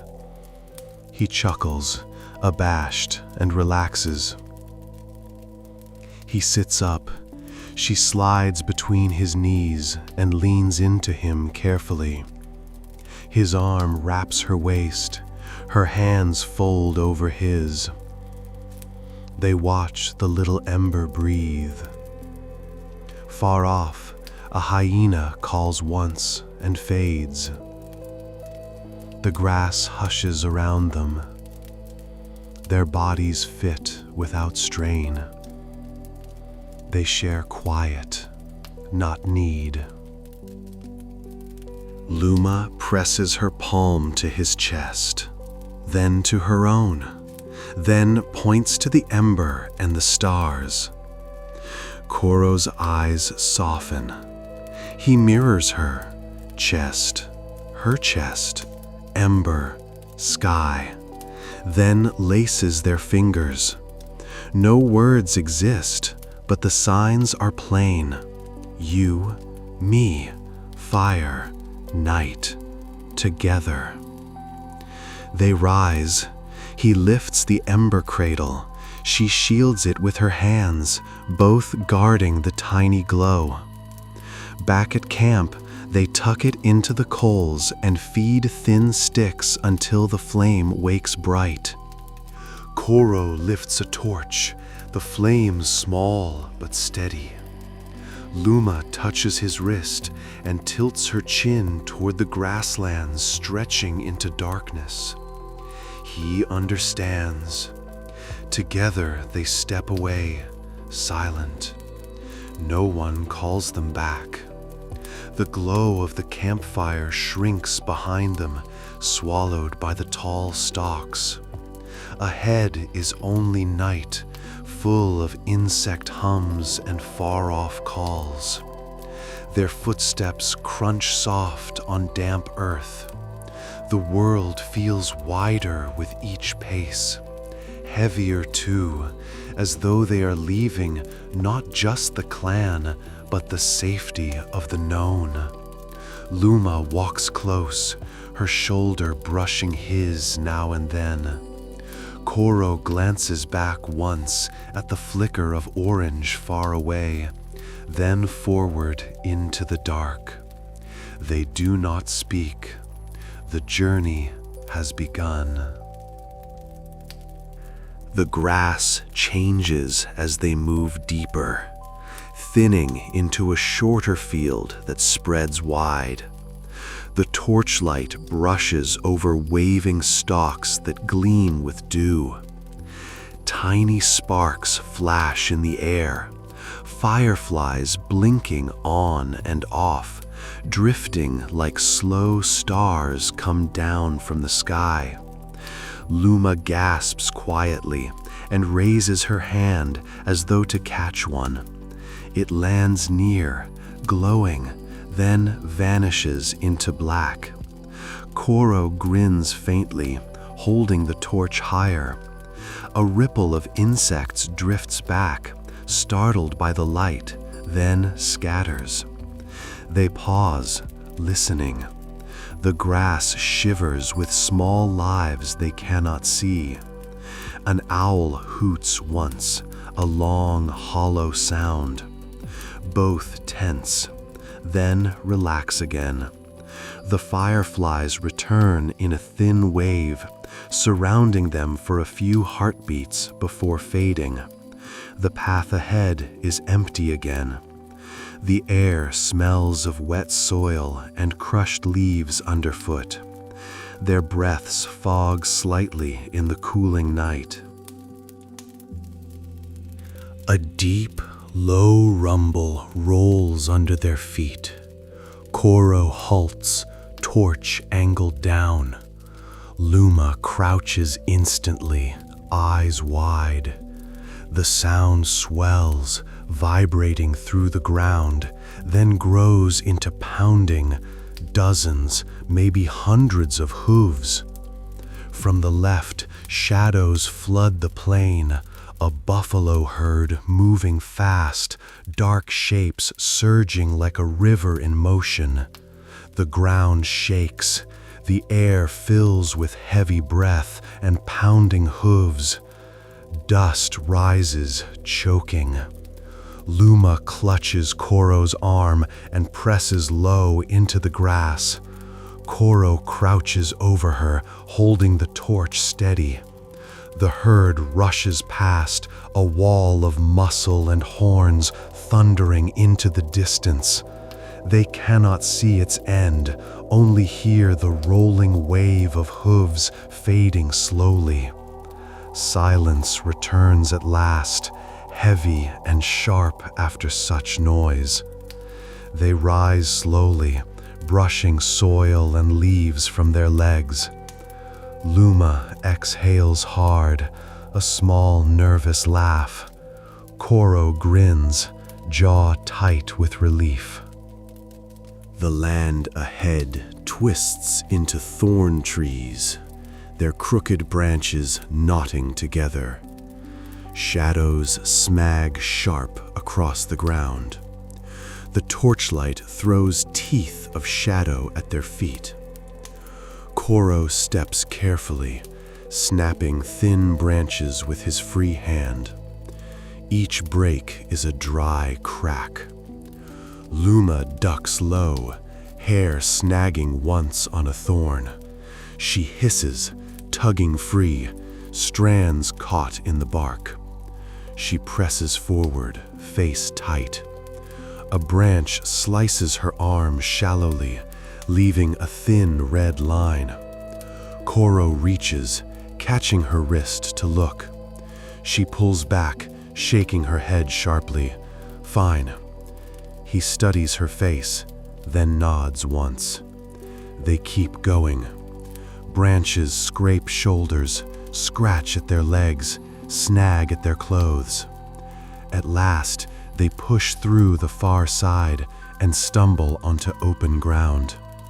Luma rubs her arm briefly, blood already drying. She lifts her chin as if daring the night to try more. They keep walking. The ground flattens into scrub and loose stones. Above, the moon slides behind a thin veil of cloud, dimming the light. Their torch flickers taller in the dark. A shrill scream cuts through the night, a hyrax, high-pitched, echoing from rocks. Luma flinches. Another joins, then another, a chorus of strange cries. Then silence. Koro scans with the torch. Farther away, a deeper sound rumbles, heavy and guttural. Not thunder, not buffalo, something larger. Both freeze, breath caught. Their eyes sweep the horizon, waiting for movement. None comes. They continue, steps careful, torch raised higher. The silence that follows is worse than the cries, thick and pressing. The night feels crowded by unseen eyes. Their breathing sounds too loud in their own ears. Only when the torch sparks off a white rock ahead do their shoulders loosen, a sign at least of something solid and familiar. They descend into a low grove. Massive baobabs rise, their trunks swollen and round, branches twisting upward like claws. The bark is pale and scarred. Luma runs her palm along one trunk, then wraps her knuckles against it. The sound echoes deep inside, hollow like a drum. She tries again, a rhythm of 2 short beats. Koro smirks and answers by striking another trunk, one heavy thud. She answers back. Soon their knocks cross the grove in a slow, uneven rhythm. The sound rolls into the night, strange but playful. A startled bird erupts from a hollow, flapping away. They pause, quiet again, smiling faintly in the torchlight. The trees tower above, old beyond memory. Luma lingers with her hand on the bark, almost reverent. Koro lifts the torch higher, scanning the grove. Shadows stretch long across the roots. They move on, footsteps soft, the grove fading behind them. Torchlight flashes on pale shapes in the grass. They stop. Ahead lies a skeleton, huge and half buried, the ribs curved like the walls of a cave. Tusks curl from a massive skull, cracked but still immense. A giant elephant, long dead. Luma kneels, running her hand along one tusk. Her face is quiet with awe. Koro steps closer, touching one rib with his palm, measuring its width against his chest. The bone is broader than him. He exhales low, almost a whistle. They stand in silence, dwarfed by the remains. The night wind whistles through the rib cage, a hollow song. The sight fills them with wonder and unease. Once, something this large walked where they stand. Now only bones remain, bleached and empty. Luma presses her palm once more to the tusk before stepping back. Koro glances behind them, uneasy, then moves on. The bones fade into dark. The grass rustles suddenly, not from wind, but from wings. A swarm lifts, bursting upward in a cloud. Dozens, maybe hundreds of insects whirl around them, wings flashing in torchlight. Luma startles, shielding her face with both arms. The insects bump her, skittering off. Koro laughs once, low, and brushes them aside with his free arm. The torch flickers in the storm, the flame threatening to die. He cups his palm to shield it. The swarm whirls tighter, then drifts away, settling farther in the field. The air clears. Both exhale. Luma shakes her head, muttering under her breath, annoyed at her own fear. Koro smirks, brushing a stray wing from her hair. She swats his arm lightly, and they continue. Behind them, the swarm flickers like sparks and fades. The silence returns, broken only by their steps and the crackle of the torch in the night. The earth rises gently, a slope littered with loose stone. Their feet slip, sending pebbles skittering. They climb steadily, shoulders bowed, torch lighting the slope in jerks of shadow. At the top, they stop. The world opens. The horizon stretches forever. Dark plains rolling silver under moonlight. The sky hangs vast and sharp with stars. The wind rushes cool, bending grass flat like ripples on water. Luma grips Koro's arm, steadying herself against the gust. He plants his feet firm, holding the torch high. Behind them, the clan's fire is a faint speck of orange on the horizon, fragile as an ember in endless dark. Ahead lies only more sky and grass. They stand together in silence, taking it in. The moment feels large, beyond words. Koro lowers the torch slightly, shoulders relaxing. Luma nods once, eyes steady. They step forward onto the open ridge. Beyond the ridge, a cluster of stones forms a shallow hollow, a pocket in the earth shaped by wind and time. Grass bends soft around it, pressed by animals long gone. Koro kneels, planting the torch in the ground. He shields it with his hand, protecting it from the restless wind. Luma gathers a few dry stalks and feeds them carefully to the flame until it steadies. They sit side by side in the hollow, backs against stone.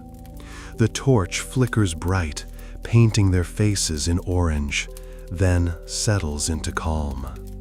They say nothing.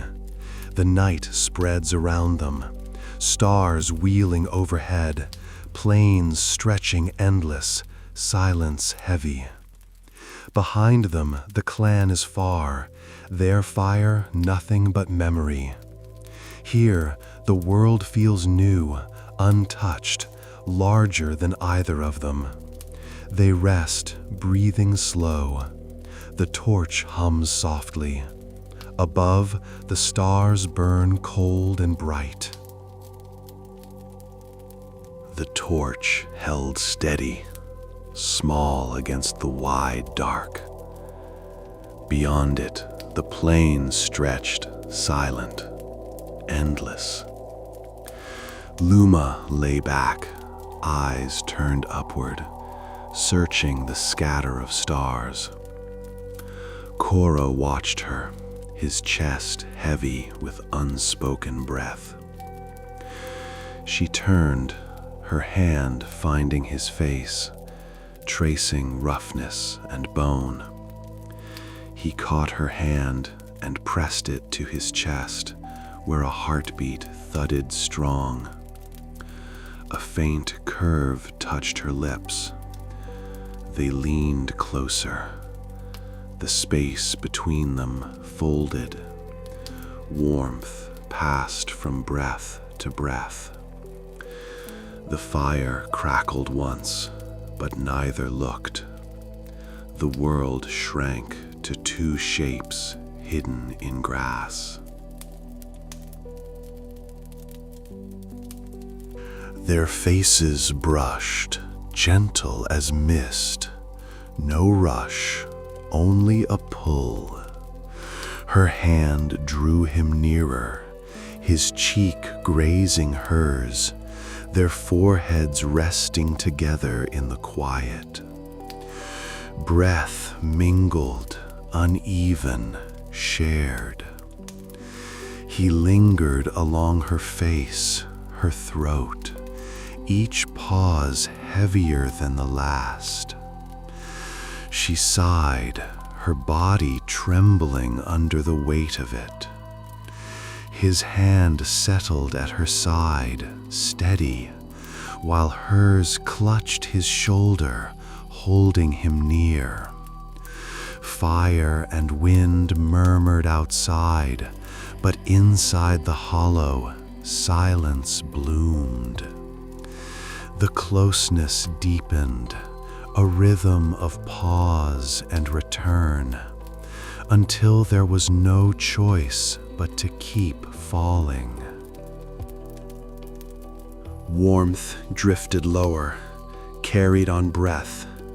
Luma tilted back, her chest rising sharply, eyes closed against the tremor inside her. He wandered along her body with patient reverence. Sparks lifted, scattered like stars across the hollow. Her hand clung hard at his arm, as though balance were slipping. Each pause made her breath falter. Each touch sent her higher.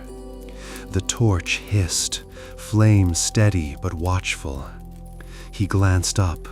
Her eyes shone, half open, wordless permission in them.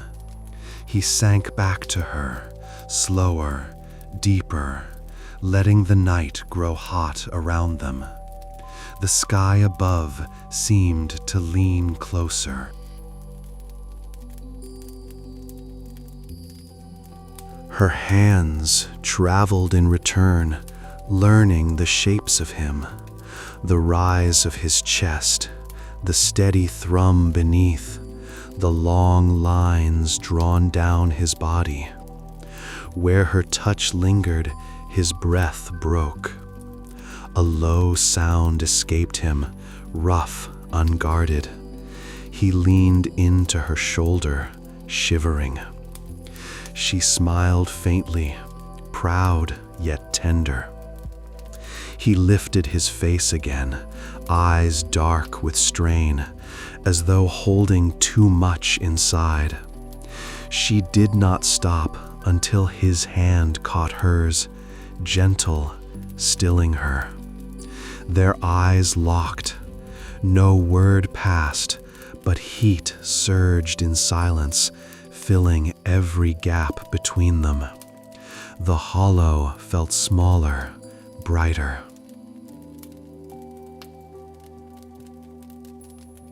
His hand found her, cautious at first, then steady when her body shifted to meet it. A gasp broke from her, sharp, startled, but she did not resist. Her cries came, small and growing, her grip tightening on him. He leaned close, their foreheads touching, his own breath breaking with hers. She trembled, caught between longing and release. He teased, raising her high, then easing her back until her voice cracked against his skin. She buried her face in his neck, desperate. He smiled faintly at her need, but stopped at last. Both lay trembling, breaths colliding, unable to wait longer.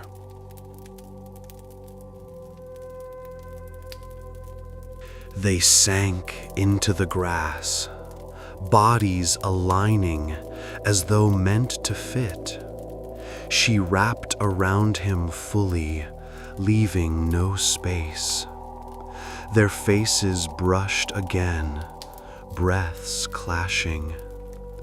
Slowly he entered, careful, shaking. She gasped, nails gripping his back, body taut. He stilled until she rose to meet him. A groan escaped him, rough, and they began together.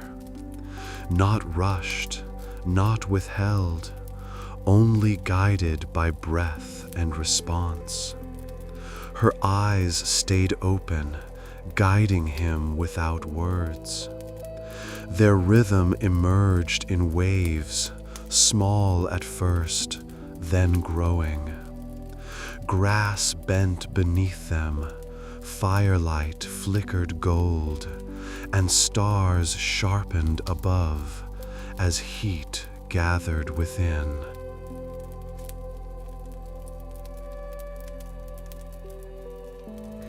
They moved in rhythm, a tide rising and falling, each wave stronger than the last. His body trembled with effort, hers with need. She clung, calling out in broken sounds. He answered with rough groans muffled against her skin. The hollow filled with breath and fire, shadows leaping against stone.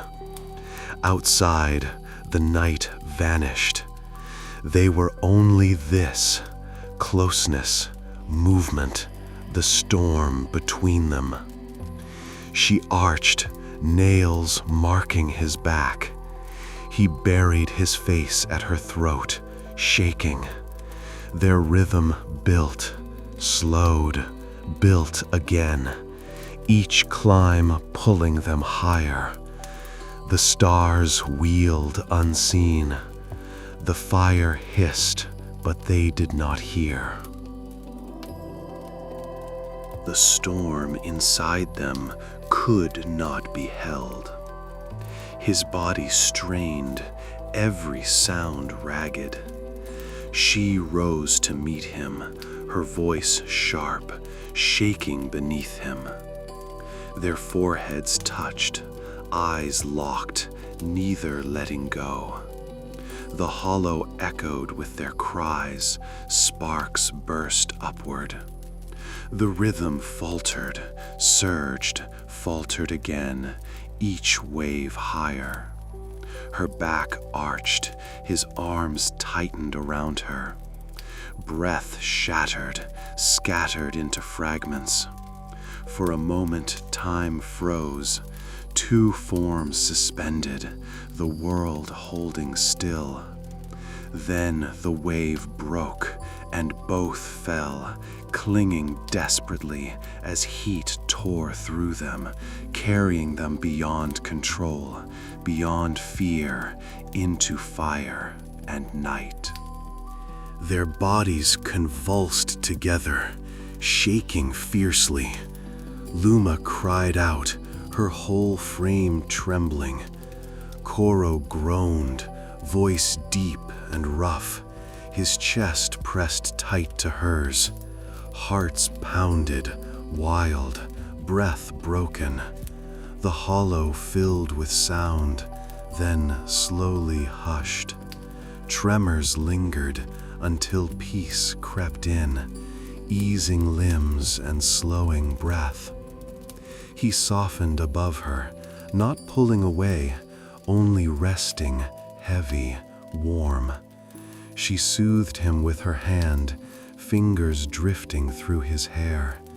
He leaned his face to hers, cheek to cheek, no words, only closeness. The fire steadied once more, quiet. Stars burned above, endless, while their storm faded gently.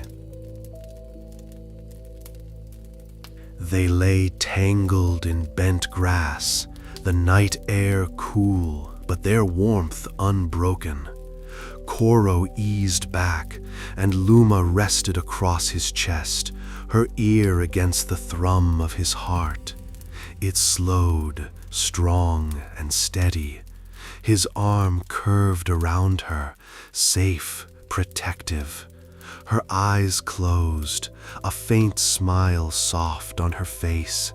He sighed into her hair, content. No words existed for this. The torch glowed dim, still alive. Beyond, predators prowled unseen.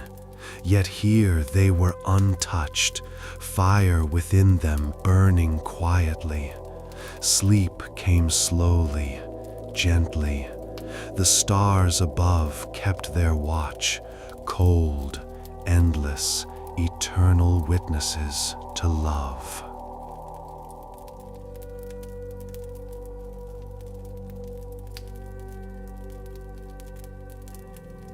Thank you for listening.